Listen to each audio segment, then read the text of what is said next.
어떤 사람이 저한테 그런 얘기를 합니다. 목사님 무슨 재미로 사십니까? 속으로 그런 생각을 했습니다. 한번 일주일 동안 바꿔 살아보면 어떨까? 내가 그 사람이 되고 그 사람이 내가 돼서 그 사람은 목사로 삶을 살아가고 또 제가 생활했던 생활 패턴대로 삶을 살아가고 저는 또 그 사람이 살아가는 삶의 방식대로 삶을 살아간다면 어떤 일이 일어날까? 저도 재미가 없을 것 같아요. 목사로 삶을 살아간다라는 것을 어떻게 생각하십니까? 아마 그분은 그런 생각을 했던 겁니다. 자기가 살아가는 삶의 모습하고는 다른 삶을 살고 있다라는 것, 과연 저 삶에 행복과 기쁨이 있을까? 뭐 그런 생각을 가지고 있었던 거지요. 행복합니다. 넉넉히 행복합니다. 우리가 신앙생활할 때 세상 속에서 그리스도인으로 삶을 살아갈 때 듣게 되는 얘기 중에 하나가 뭐냐면 인간미가 없다라는 얘기입니다. 분위기를 맞추지 않는다라는 거죠. 술자리에서 술을 같이 해줘야 인간미가 있는 것 아니냐, 이런 얘기를 흔히 들을 때가 많이 있습니다. 근데 술자리에서 함께 흥을 맞추면서 분위기를 맞춰주는 것이 과연 그가 인간미가 있는 것인가 라고 이야기할 때 결코 그렇지 않다라고 말할 수 있습니다. 인간답게 삶을 살아간다라는 것이 과연 뭔가, 나하고 살아가는 삶의 모양 꼴이 다르다고 그곳에는 행복과 기쁨이 없다라고 얘기하는 것은 무슨 근거를 가지고 얘기하는 걸까?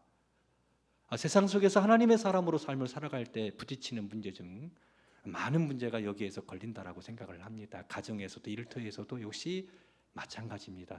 살아가는 삶의 방식이 다른 겁니다. 행복의 기준도 다른 겁니다. 그러면 정답이 무엇입니까? 어떻게 삶을 살아가는 것이 인간다운 삶일까? 인간다운 삶을 살아갈 때 그 인간이니까 그 속에서 인간미가 있고 거기에서 행복을 맛보게 된단 말이지요.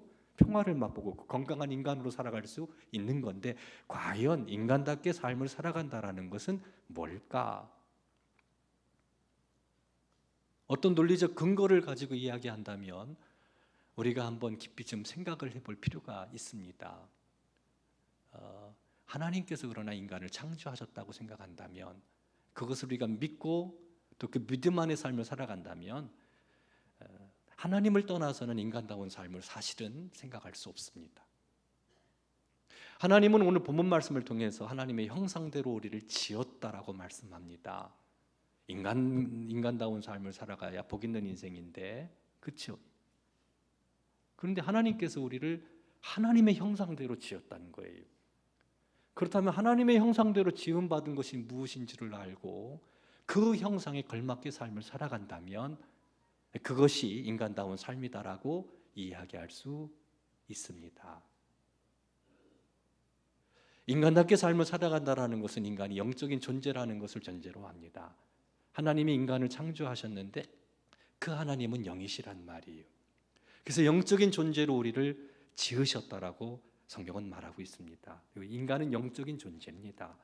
육은 흙으로 와서 흙으로 돌아갑니다. 영혼은 불멸합니다. 사람이 떡을 먹어야 되고 욕구를 충족시켜야 행복하다고 생각합니다. 그런데 동시에 영적인 부분들이 충족되지 않으면 결코 행복할 수 없습니다. 영적인 존재로 지음받았기 때문에 그렇습니다. 아브라함과 그의 조카 롯 사이에 갈등이 일어납니다. 소유가 많은 것 때문에, 가지고 있는 재물이 많은 것 때문에 같이 그 안에서 싸움이 벌어졌어요. 분쟁이 계속 일어납니다. 더 이상 같이 살 수가 없습니다. 많이 가지고 있는 것 때문에 분쟁이 일어난 겁니다. 그래서 이제 헤어지게 되는데, 아브라함의 조카 롯은 그때 당시 소돔과 고모라 성을 선택합니다. 그곳은 여호와의 동산 같다라고 표현하는 곳입니다. 아름다운 땅, 최고의 문화가 형성되어져 있는 땅, 사람이 살아가는데 부족함이 없는 땅, 안락감과 평안함이 있는 그런 땅, 문화도시라고 이야기할 수 있을 겁니다. 거기서 열심히 일하기만 한다면 얼마든지 행복하게 살 수 있는 곳을 선택했습니다. 하지만 소돔과 고모라 성, 아름다운 여호와의 동산 같지만 하나님을 섬기는 땅은 아니었습니다. 그 땅 사람들은 악했습니다. 그러니까 물질적인 것만 바라보고 아브라함의 조카 롯은 그곳을 선택합니다. 그러나 그는 고독했습니다. 그는 외로웠습니다. 그와 함께 할 수 있는 사람은 그 땅에 아무도 없었습니다. 그리고 나중에 빈털터리가 됩니다. 아내까지 잃어버리게 됩니다. 거기에서 그는 철저하게 실패하고 말았습니다. 여호와의 동산 같은, 하지만 하나님이 없는 땅은 바로 그와 같은 것임을 우리가 알 수 있습니다. 우리는 돈이 있어야 행복하다고 생각합니다. 그런데 그건 착각입니다. 기근의 문제로 아브라함 애굽으로 내려갑니다. 그리고 아내를 누이라고 속입니다. 아내가 아름다워서, 아름다운 아내, 자기를 죽이고 아내를 빼앗아 갈까 봐 두려워서 누이라고 속였어요. 속인 것 때문에 그는 부와 명예를 얻게 됩니다. 많은 돈을 벌 수가 있었습니다. 기근의 문제를 해결할 뿐만 아니라 넉넉한 부자가 됐습니다. 결코 그 마음 가운데 행복이 없었습니다. 기근의 문제는 해결되고 많은 돈을 가졌음에도 불구하고 그는 불안했고 두려웠습니다. 행복이 없는 거지요. 돈이 결코 우리에게 행복과 기쁨을 가져다 주지 못하는 거지요. 참된 행복은요, 하나님과 교제 가운데 있다라는 것을 믿으시기를 주의 이름으로 축원합니다. 어느 분이 예배를 드립니다. 이 예배 시간에 하나님께서 그분을 만져주셨어요. 두렵습니다. 힘이 듭니다. 어렵습니다. 길이 보이지 않습니다. 답답합니다.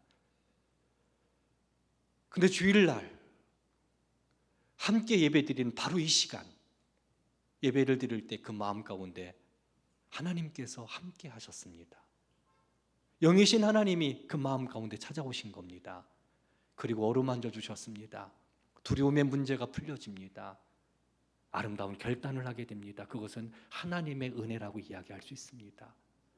완벽하게 모든 것들이 다 갖추어져 있지만 하나님의 은혜가 아니면 살 수 없는, 그래서 하나님께서 만져주시고 함께 하시니까 그 안에서 참된 평화와 행복을 누릴 수 있었더라고, 그렇게 간증하는 소리는 목회자에게는 커다란 위로와 힘이 됩니다. 예배가 바로 그런 시간인 거지요. 영적인 존재이기 때문에, 영적인 존재는 하나님과의 아름다운 친밀한 관계 속에서만 인간다운 삶을 살아갈 수가 있는 겁니다. 그것을 놓쳐버리게 되면 사람은 결코 영혼의 만족을 누릴 수가 없습니다. 하나님께 은혜를 받아서 지혜의 왕으로서 모든 것을 다 알 정도로 지혜가 많았던 솔로몬, 하나님 없는 삶에 대해서 결론적으로 그렇게 얘기합니다. 헛되니 모든 것이 다 헛되다. 하나님 없는 모든 것들이 다 헛되다라는 겁니다. 권력도, 부도, 젊음도, 아름다움도, 그 모든 것도, 하나님 없는 것은요 다 바람 잡는 것에 불과하다라는 것. 지혜의 왕 솔로몬은 그렇게 이야기를 합니다. 하나님께서 우리를, 인간을 지을 때 영적인 존재로 지었기 때문에 영적인 부분, 하나님과의 그 친밀한 관계가 맺어지지 않으면 결코 만족이 없는 삶, 그러니까 인간다운 삶을 살아갈 수가 없는 거지요. 복음을 전하는 것은 그런 의미에서 대단히 중요한 의미를 가지고 있는 거지요. 사람은 죄악 가운데 태어나지요. 그래서 하나님과 단절된 상태에서 태어나지 않습니까? 그래서 하나님께 나아갈 수가 없는 거예요. 그 능력이 없는 겁니다. 근데 예수 그리스도께서 십자가에 달려 죽으시고 부활하셨잖아요. 인간이 죄로 하나님과 단절됐는데 그 죄 문제를 십자가에서 해결하셨단 말입니다. 어떻게 해요? 우리 모든 죄, 인류의 모든 죄를 대신 담당하시고 십자가에 달려 죽으심으로써 하나님과 우리 사이에 가로막혀 있는 중간에 막힌 담을 그 죽음, 그 피로써 허물어 버리시고 하나님을 아버지라 부르고 하나님이 우리를 자녀라 생각하시면서 그렇게 아름다운 관계가 맺어지는 놀라운 역사. 그래서 우리로 하여금 하나님께 나아갈 수 있는 산 길이 열려지게 되는 거지. 그러니까 영적인 존재로서 하나님께 나아갈 수 있는 길이 열려진 거예요. 십자가 외에는 그 길이 없습니다. 세상 사람들은 그 단절되어 있단 말이에요. 하나님께 나아갈 수 있는 길이 단절되어 있단 말입니다. 근데 그 은혜로 하나님의 자녀가 되어진 우리들이 복음을 증거함으로써 그들과 하나님 사이에 가로막혀 있었던 죄의 문제를 해결할 수 있도록 복음을 증거하고 그 복음 안에서 그들이 얼마든지 주님께로 나갈 수 있는 길이 열려지게 되는 거예요. 그래서 영적인 존재인 인간이 하나님과 교제할 수 있는 그 길이 열려지게 되고, 그래서 그 속에서 인간다운 삶, 참 평강의 삶, 은혜의 삶을 살아갈 수 있게 되는 겁니다. 그러니까 이 복음을 증거하는 사람은 대단한 사람이다라고 이야기할 수 있습니다. 이게 하나님과 관계없이 살다가 죽으면 그만이지 그렇게 생각하시는 분 계십니까? 지금 사는 것만으로도 충분하고 넉넉해, 행복해. 굳이 더 큰 행복을 기대하긴 어려워. 아마 3만 불 시대가 넘어가면 사람들은 그렇게 생각한다고 그래요. 대부분 그렇게 생각한다고 그래요. 이곳이 좋으니까. 그런데 그거 아세요? 누가복음 16장 말씀을 보면 하나님의 심판이 있다라는 것. 이 세상 삶으로 끝이 나는 게 아니라는 거예요. 한날에 두 사람이 죽습니다. 몸은 흙으로서 왔으니 흙으로 돌아가는 거고, 영혼은 어떻게 됩니까? 영적인 존재로 지음받았는데, 두 사람이 한날에 죽었는데 한 사람은 아브라함의 품에 안겼어요. 천국에 들어갔다라는 얘기지요. 거기서 안식합니다. 반면에 다른 한 사람은 지옥불에 떨어져서 고통 중에 절규하고 있습니다. 그 지옥에서 아브라함 품에 안겨 있는 사람을 봅니다. 그 사람은 자기 문 앞에서 구걸했던 거지 나사로였습니다. 어떻게 해서든 거기서 벗어나려고 하지만 벗어날 수가 없습니다. 벗어날 수가 없습니다. 어떤 사람은 영생으로, 어떤 사람은 영원한 멸망으로. 그 영혼은 불면합니다. 성경은요 2번 죽는 둘째 사망의 해에 대해서 이야기합니다. 한 번 죽는 건 정한 거고요. 어떤 이는 영생의 소망으로 다시 살아나고, 어떤 이는 영원히 고통받는 곳에서 고통을 당하는 둘째 사망의 해를 당하게 된다라고 이야기하고 있다는 사실입니다.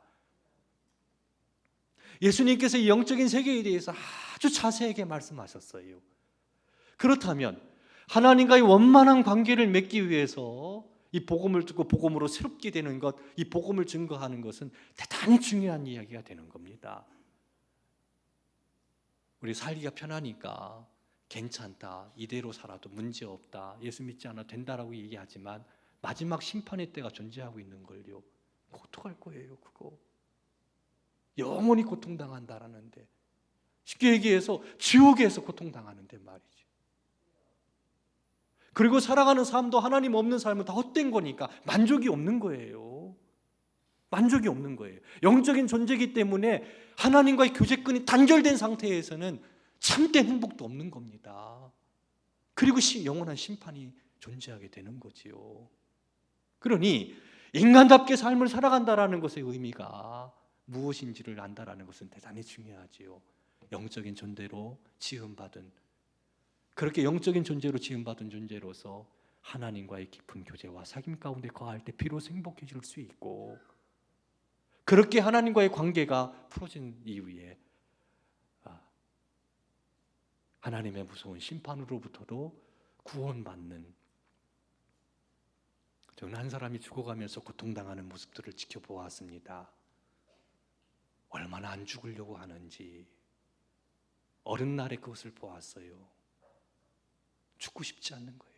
너무 두려워서. 그렇게 몸부림치는 것을 제가 지켜본 적이 있습니다. 잊을 수가 없어요. 죽고 싶지 않다는 거예요. 그 느끼는 거죠. 그런 무서운 하나님의 심판이 존재하고 있다는 것뿐만 아니라 하루하루의 삶을 살아가는 것도 하나님의 형상대로 지음받은 영적인 존재이기 때문에 영이신 하나님을 떠나서는 결코 인간다운 삶을 살아갈 수 없다라는 것. 사랑하는 성도 여러분, 하나님께서 우리를 영적인 존재로 지으셨다라는 것을 기억하시고, 예수 그리스도 안에서 새롭게 태어난 우리들이 영이신 하나님과 함께 할 수 있는 우리 성도 여러분들 되기를 주의 이름으로 축원합니다. 이게 인간다운 삶이에요. 두 번째, 하나님은 거룩한 존재로 우리를 지으셨습니다. 하나님의 제1 속성은 거룩입니다. 그 거룩에서 파생된 것이 제2 속성 사랑이지요. 제1 속성은 거룩이십니다. 하나님은 거룩하십니다. 그러니까 거룩하지 않은 것에 대하여 하나님은 심판하시는 겁니다. 그 거룩하신 하나님께서 우리에게 내가 거룩하니 너희도 거룩하라고 말씀하셨습니다. 죄로 태어난 우리는 태어나면서부터 악한 존재지요. 그런 존재였습니다. 이런 우리를 택하셔서 예수 그리스도 안에서 구원해 주셨습니다. 위로부터 태어난다라고 이야기합니다. 거듭남, 위로부터 하나님의 은혜로 다시 태어난 겁니다. 새로운 존재가 된 겁니다. 따라합시다. 예수 믿는 사람은 새로운 창조물이다. 새로운 창조물이에요. 하나님의 은혜로 영으로 다시 태어난 겁니다. 주님 말씀합니다. 복음에 합당하게 생활하라. 세상 속에 살지만 하나님의 사람답게 살아가라. 이렇게 강력하게 표현하기도 합니다. 너 하나님의 사람아, 너 하나님의 사람이다라는 거예요. 하나님의 사람으로서 그렇게 살지 말라는 거예요. 어떻게 해요? 하나님 없이 살지 말라는 겁니다. 하나님과 단절된 상태에서 하나님 없는 것처럼 죄범하지 말고 하나님이 거룩하시니까 너도 거룩하라고, 거룩한 삶으로 우리를 초대하셨다라는 사실입니다. 거룩한 삶. 이 거룩한 삶은 성결한 삶이라고도 이야기할 수 있습니다. 더 근본적인 단어의 의미는 하나님을 위하여 구별된 삶. 세상 속에 살지만 하나님의 사람으로 살아가는 거예요. 하나님이 나를 구원해 주셨다라는 거. 그래서 하나님이 거룩하니까 나도 거룩하게 살아야 되겠다라는. 그래서 하나님을 믿는 사람, 창조주 하나님이 우리를 그렇게 지으셨기 때문에 거룩한 삶 속에서 우리는 만족을 누릴 수 있습니다. 자, 보세요. 이런 겁니다. 여러분이 삶을 살아갈 때 불의한 생각을 품으면 마음의 평화가 깨집니다. 예수님을 믿는 사람이든 믿지 않는 사람이든 마음의 평화가 깨집니다. 악을 행하면 두렵습니다. 우리 양심은 반드시 심판받을 것 같은 두려움이 있다라는 것을 말합니다. 불의를 행하게 될 때 양심이 그걸 증거합니다.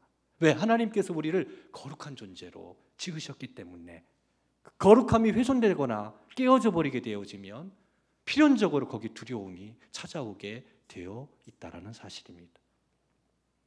그런데 거룩하게 살 수만 있다면요, 이것은 강력한 성도의 힘이 될 수가 있습니다. 말씀을 준비하면서 그런 생각을 해봤어요. 단풍이 좋지만 교회 가는 것이 더 좋은, 교회 가는 게 더 좋아. 그래서 단풍 가는 것보다, 단풍 야외에 가는 것보다 교회 가는 게 더 신나는 사람.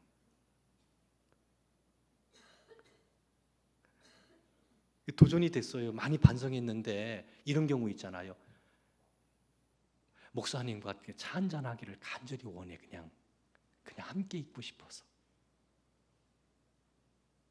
만나기를 좋아. 그 말씀 듣는 게 좋아. 그냥 보기만 하면 목사님이 그냥 좋아. 근데요, 제 마음의 소리에서 안 그런 경우가 많은 것 같아요. 도전이 돼요. 목사님만 보면 그냥 좋고 은혜가 되고 편안하고, 그래서 또 만나고 싶고, 그런 사람 되면 얼마나 좋을까. 그런 사람, 그 매력 있는 사람이잖아요. 예수님께서 예수님 말씀 들으려고 사람들이 벌떼처럼 모여들었는데 왜? 매력이 있었거든요. 왜? 그분은 거룩했거든요.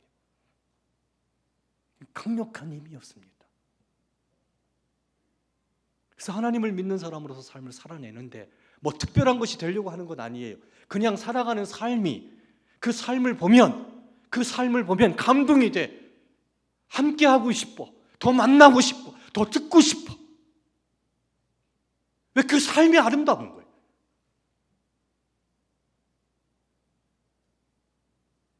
그 삶이 아름다운 거예요. 나오미의 며느리 룻, 어머님의 하나님, 나의 하나님, 그렇게 믿음으로 고백하고 모함 여인이었지만 하나님을 섬기면서 어머님을 섬깁니다.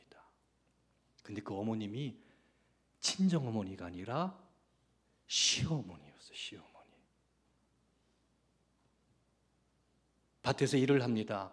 보아스가 그 여인을 보면서 저 소녀가 누구냐, 남다른 모습으로 열심히 일하는 모습을 보니까, 그랬더니 함께 일하는 사람들이 그 사람이요, 저 사람이요, 나오미 나오미의 며느리예요. 나오미의 며느리예요. 아시지요? 보아스가 이렇게 얘기합니다. 아니 저 소녀가 나오미의 며느리야? 그 누시라는 여인, 그 모압 여인이 바로 저 여인이어서 이렇게 얘기합니다. 야, 내가 네 소문을 잘 듣고 있다. 네가 시어머니한테 어떻게 하고 있는지, 시어머니한테 어떻게 하고 있는지를 보아스가 듣고 있었어요. 이게 거룩한 삶이에요. 시어머니한테 하는 것, 룻은 그것을 통해서 역사의 인물이 됩니다. 어머님의 하나님, 나의 하나님, 그 믿음으로 고백했고, 그 믿음의 고백으로 어머니를 섬겼어요. 시어머니를 섬겼습니다. 그게 사람들에게 소문이 나는 거예요. 사람을 감동시키는 거예요. 이게 거룩한 삶이에요.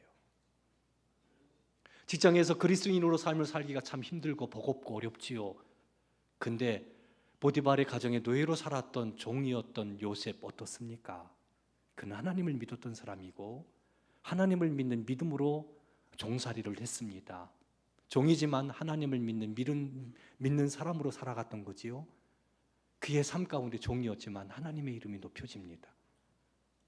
사람들은 요셉을 통해서 하나님을 발견합니다. 요셉은 준수한 사람이라고 얘기했습니다. 그 준수함이라는 것은 단순히 외모적인 것만을 의미하지는 않습니다. 매력적인 사람, 호감 가는 사람, 감동을 주는 사람, 이런 영향력. 데살로니가 교회 그 믿음의 소문이 퍼져나갑니다. 그 믿음의 소문, 바울 사도가 3주 동안 머물면서 복음을 증거했던 데살로니가 교회였지만 그 교회는 아주 모범적인 믿음으로 귀한 사역을 감당했고 그 사역이, 그들의 믿음의 그 사역이 소문이 나기를 시작했어요. 바울 사도가 그걸 듣고 감동합니다. 데살로니가 교회는 소문난 교회. 왜요? 하나님을 믿는 믿음으로 사역을 감당하니까 이것이 소문이 나는 겁니다. 이방 지역에 있던 안디옥 교회 어떻습니까? 그 성도들은 비록 예수 믿는 것 때문에 박해당하고 천대를 받았지만 그 사람들, 그 세상 사람, 그 사람들은 안디옥 교회 교우들을 향해서 뭐라고 얘기했냐면 그리스도인이라고 얘기를 합니다. 그들의 삶의 모습이 어떤지 충분히 짐작이 되지요. 로마 제국, 기독교를 그렇게 핍박하고 박해했지만 정작 로마의 원로들이나 지도자들은 자기 며느리를 삼으려고 할 때, 며느리를 구할 때 예수 믿는 사람들을 구했다라는 것, 우리가 한번 곱씹어 볼 필요가 있다라는 거지요. 무슨 얘기입니까? 믿을 수 있는 사람들, 거룩한 사람들, 신실한 사람들. 왜? 하나님이 거룩하시기에 거룩한 삶을 통해서 사람들이 감동을 주는 거예요. 은혜를 끼치는 거예요. 목회를 하면서 상당히 아쉬운 부분들이 참 많습니다. 지금 세상 문화가 급속도로 막 발달이 됐지요. 발전하고 있지요. 그러니까 사람들은 막 흩어져요. 제주도에 워크숍에서 가는데 제 주변에 다 사람들이 있는데 스마트폰을 가지고 전부 다 오락을 하고 게임을 하고 있더라고요. 거기에 막 게임에 막 몰입이 돼요. 우리 학생들도 거의 뭐 그럴 겁니다. 근데 그런 생각을 한번 해보게 됩니다. 게임보다도 더 예수 그리스도의 복음의 말씀, 이것이 더 매력적일 텐데 왜 사람들은 그렇게 하지 못할까? 왜 그럴까? 어느 교회 가보면요 막 상품을 걸어놨어요. 자전거 걸어놓고 아이패드 걸어놓고 스마트폰 걸어놓고 그걸로 유혹하는 거예요. 달란트 시장도 이제 같은 적이죠. 물론 선한 동기 가지고 습관화시키기 위해서 하는 것도 있지만 씁쓸한 것 중에 하나는 뭐냐면 그렇게 해야만 예배 참석하고 그렇게 해야만 전도를 하고 그렇게 해야만 한다라는 것은 상당히 씁쓸한 우리의 현실이 아닌가, 그런 생각도 해보게 됩니다. 그것 없이 십자가 복음만 가지고도 매력이 없을까? 십자가 복음만 가지고도 매력이 없을까? 이게 얼마나 위대한 복음인데 왜 우리는 그 안에서 자유와 기쁨을 누리지를 못하고 환희하지 못할까? 왜 세상을 향해 나가게 될까라는 생각들, 베드로 사도는 그렇게 얘기합니다. 제대로 믿어라. 예수 믿지 않는 남편이 네가 하나님을 두려워하며, 여기 두려워한다라는 경외하는 거예요. 하나님을 경외하면서 정결하게 살아가는 모습을 통해서 구원에 이를 수 있다라고 이야기를 합니다. 무슨 얘기냐면 우리들이 하나님이 거룩하신 것처럼 거룩하게 삶을 살아가게 될 때 세상은요 감동받아요. 더 만나고 싶어하고, 더 함께하고 싶어하고, 더 가까이 하고 싶어 한다라는 거예요. 전제가 뭐냐면 하나님을 경외함으로 정결해야 돼요. 충분히 그럴 수 있는 힘이 있습니다. 그러니까 한국교회의 실패는 성결성, 그것을 유지하지 못한 데 있다라고 이야기할 수 있습니다. 하나님이 거룩하니 너희도 거룩하라고 하신 말씀을 따라 거룩함을 따르게 될 때 우린 세상 속에서 소금과 빛으로서 충분히 세상을 새롭게 할 수 있는 그런 삶을 살아갈 수 있다라는 것 믿으시기를 주의 이름으로 축원합니다. 우리는 어떤 존재입니까? 앞뒤 엿보시면서 인사합니다. 당신의 소문을 잘 듣고 있습니다.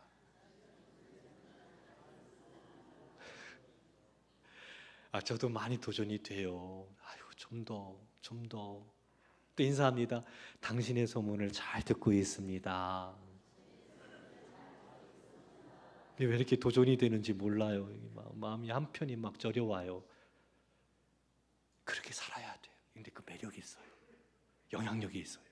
믿지 않는 남편도 구원할 수 있는 강력한 힘이 있어요. 이게 역사지요. 주님의 거룩하심을 따라 오늘 거룩하게 살기를 원합니다. 가정에서, 교회에서, 일터에서 그렇게 하나님의 사람으로 삶을 살아가게 될 때 그게 인간다운 삶이며 매력과 감동을 주는 사람이라는 것, 충분히 그런 힘이 있다는 것을 믿으시기를 주님의 이름으로 축원합니다. 그렇게 세상은 변화되는 거예요. 하나님 알지 못하고 세상 사람들 살아가는 삶이 어떤 겁니까? 육신의 정욕, 안목의 정욕, 이생의 자랑. 근데 그 모든 것들이 사실은 다 낡아지고 없어지고 사라질 것들 아닙니까? 잠깐 있다가 말라지고 시들어버릴, 그것의 인생의 목적을 꾸고 생명을 꾸고 살아가는 모습이 아마 솔로몬 눈에는 헛된 것으로 보였을 겁니다. 그렇지요. 영원한 세계가 있다는 것을 우리가 기억하고 하나님이 거룩하신 것처럼 거룩하게 살라고 우리를 부르셨다라는 것, 우리를 지으셨다라는 것을 기억하면서 믿음의 길을 걸어갈 수 있는 하나님의 사람, 인간미가 있는 성도 여러분 되기를 주의 이름으로 축원합니다. 한 가지 마지막으로 짚어봐야 될 것은 뭐냐면은 사명을 주셨다라는 것이에요. 어떤 목적을 가지고 우리를 지으셨다라는 겁니다. 상담학에서요, 건강한 사람은 어떤 사람이냐? 사랑을 줄 아는 사람, 받을 줄 아는 사람. 두 번째, 병증이 없는 사람. 세 번째는 해야 될 일이 있는 사람. 근데 이것이 하나님께서 우리를 지으셨을 때 이미 그 속에 나타나 있는, 담겨 있는 뜻이기도 합니다. 오늘 25절 말씀을 보면 하나님이 땅의 짐승을 그 종류대로, 가축을 그 종류대로, 땅에 기는 모든 것을 그 종류대로 만드시니 하나님이 보시기에 좋았더라. 26절 다 같이 읽습니다. 하나님이 이르시되 우리의 형상을 따라 우리의 모양대로 우리가 사람을 만들고 그들로 바다의 물고기와 하늘의 새와 가축과 온 땅과 땅에 기는 모든 것을 다스리게 하자. 그리고서는 남자와 여자를 지으셨어요. 그러니까 사람을 창조하신, 남자와 여자를 지으신 목적이 나옵니다. 뭐냐면 하나님이 지으신 모든 것을 다스리게 하는 거예요. 하나님이 천지를 지으셨습니다. 그 천지를 지으신 하나님께서 그것을 다스리라고, 경작하라고, 관리하라고, 하나님의 것을 사람에게 맡기기 위하여 사람을 지으셨다라고 얘기합니다. 그러니까 사람이 살아가는 존재는 하나님이 지으신 세상을 다스리기 위한 그런 존재로 지음받았다라는 것, 할 일이 있다라는 거예요. 살아가는 이유가 있다라는 겁니다. 다스리라는 것은 뭡니까? 하나님의 것을 잘 관리하는 청지기가 되라는 거예요. 하나님께서 인간을 신뢰하셔가지고 다 맡겨주셨습니다. 맡겨주신 겁니다. 잘 관리하라고. 이때 하나님의 마음이 어떤 마음일까? 벅찬 마음으로 제가 그 가슴에 와닿았어요. 다 지으시고 보시니 좋았더라. 보시니 좋았더라. 그리고 그것을 사람 남자와 여자를 지은 다음에 야 관리해 알았지? 잘 만들어봐. 멋지게 한번 살아봐. 땅을 정복하고 충만하게 하고 그리고 다 잘 다스리라고 관리하라고. 근데 아담과 하와는 어떻게 했어요? 사단의 유혹에 넘어가 버렸잖아요. 하나님 없이도 살 수 있지 하면서 죄를 범합니다. 다 깨어졌습니다.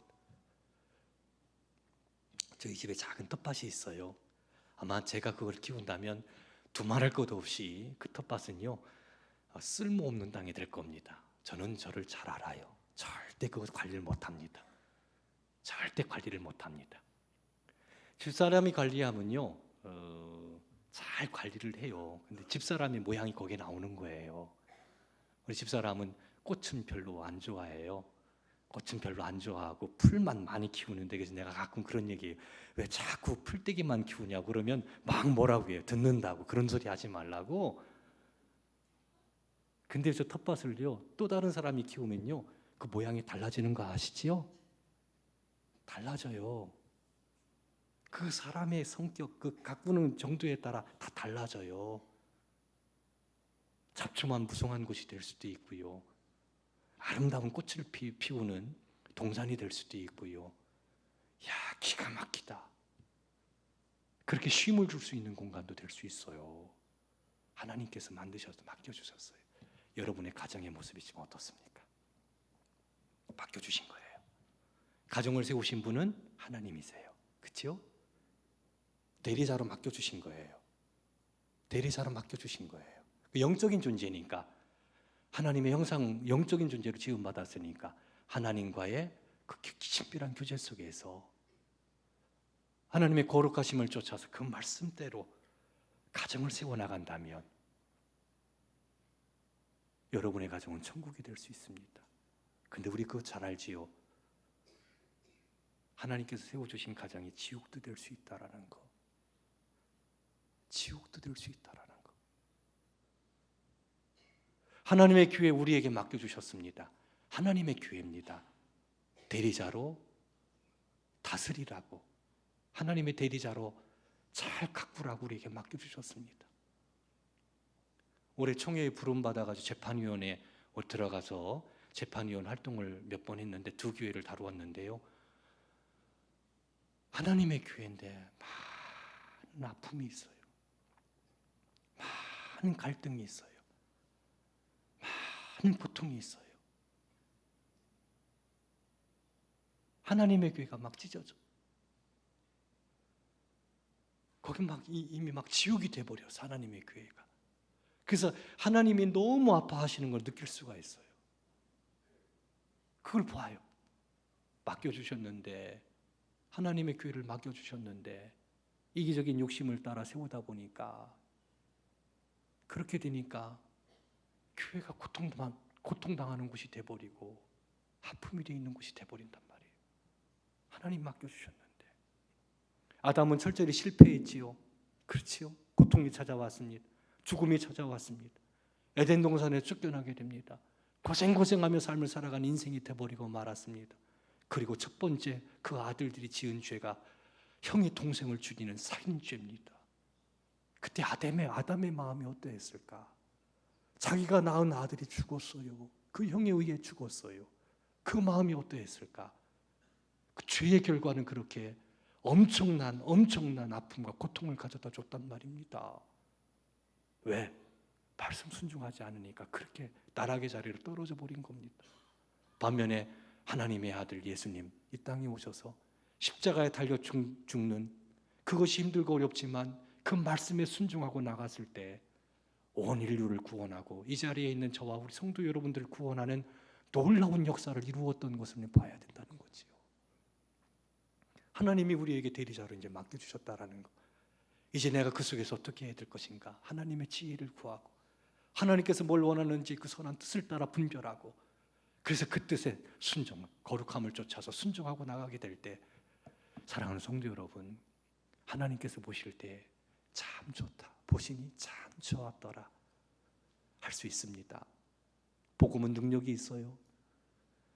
주님께로 돌아가고 주의 은혜를 구하면서 산산조각난 그런 삶이라 할지라도, 가정이라 할지라도, 교회라 할지라도, 나라와 민족이라 할지라도 우리들이 하나님의 은혜를 구하고 그 앞에 서게 될 때, 사랑하는 성도 여러분, 하나님께서는 마른 막대기 같은 곳에서 쓱싹을 피우고 꽃을 피우고 새롭게 하신다는 것, 죽어 있는 것과 같은 곳에서 다시 살리는 놀라운 역사가 일을 일으키신다라는 것을 믿으시고, 하나님의 형상대로 지음받은 사랑하는 성도 여러분, 영이신 하나님과의 교제와 거룩하신 주님의 뜻을 쫓아 믿음으로 삶을 살아가 하나님께서 맡겨주신 가정, 교회, 일터 다시 살리고, 하나님 보시기에 또 우리가 볼 때 그 안에서 평화를 누리면서 심히 좋은 아름다운 공동체를 만들어 나가는 일에 함께 할 수 있는 우리 성도 여러분들 되기를 주님의 이름으로 축원합니다.